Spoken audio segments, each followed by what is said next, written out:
Have you ever had that feeling where you can understand a language perfectly? You're watching a movie, listening to a song, it all makes sense. But then you go to speak, and the words just vanish. It's one of the most frustrating things for any language learner.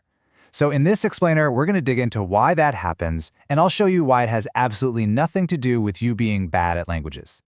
You know, when you're wrestling with a new word or a tricky grammar point, does this little thought ever just sneak into your head? And then, almost immediately, that thought kind of grows into this one, this bigger, more general feeling that, maybe you just weren't born with that language gene. Until you finally land here, with this sense of just giving up. If any of that sounds even vaguely familiar, you are not alone. This is a superhuman way of thinking, but honestly, it's the very thing that holds most of us back. You see, this whole pattern of thinking actually has a name. We can call it the pessimism spiral. It's basically how our brain takes one tiny, little challenge and just blows it up into a total catastrophe. Let's take a look at how it works.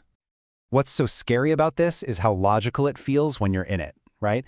It all starts with something small, something totally normal, like, wow, this grammar rule is hard. But then our brain makes this giant leap. All of a sudden, it's not about the grammar rule anymore, it's about us. We generalize it to mean, you know what, I'm just bad at learning anything. And from there, it's a really short jump to that final crushing thought. I'll never be able to do this. It's such a devastating mental trap. But this is the most important point of all. When you find something difficult, the reason is almost never that you're not capable.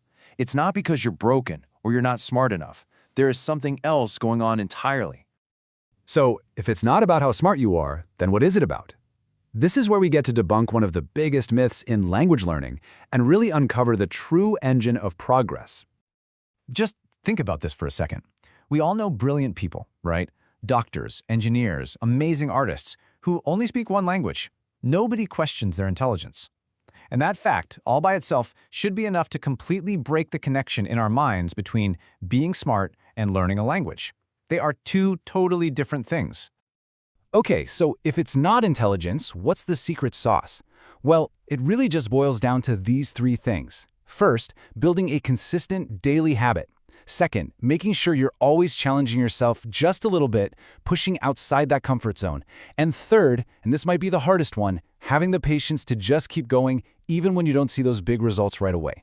This is the real recipe for success.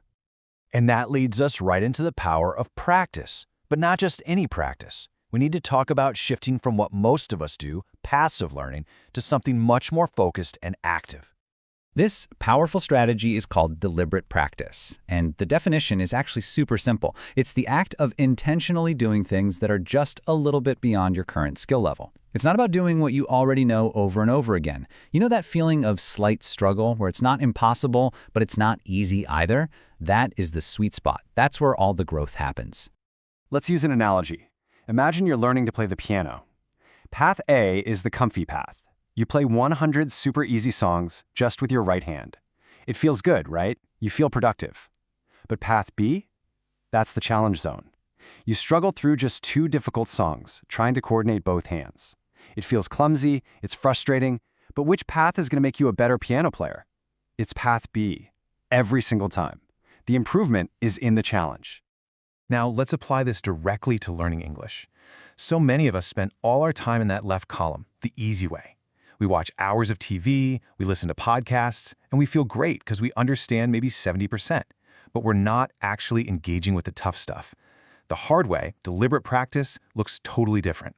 It means repeating new sentences out loud until they feel natural. It's forcing yourself to use that new word you just learned. It's focusing on the parts that are difficult. It feels like work because, well, it is work. And this quote just hits the nail on the head. Improving is hard because you experience all the pain now, but all the satisfaction is in the future. Deliberate practice is tough, psychologically, because it forces you to face what you don't know. The easy passive way feels good right now, but that real, deep satisfaction, that only comes after you push through that initial discomfort. So, knowing all of this, how do we actually change? How do we get ourselves to do the hard thing? Well, it all starts with changing our thoughts. We have to actively rewrite that negative inner script that we talked about at the very beginning. This is your new playbook. This is how you rewrite that script as it's happening.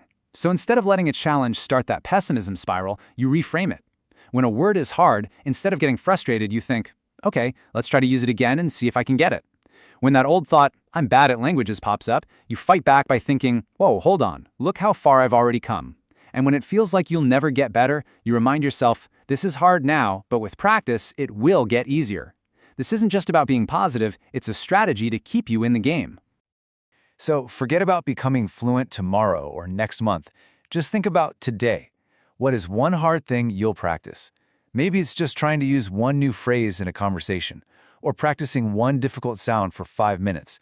Answering that question and taking that one small, deliberate step, that's how real progress actually begins.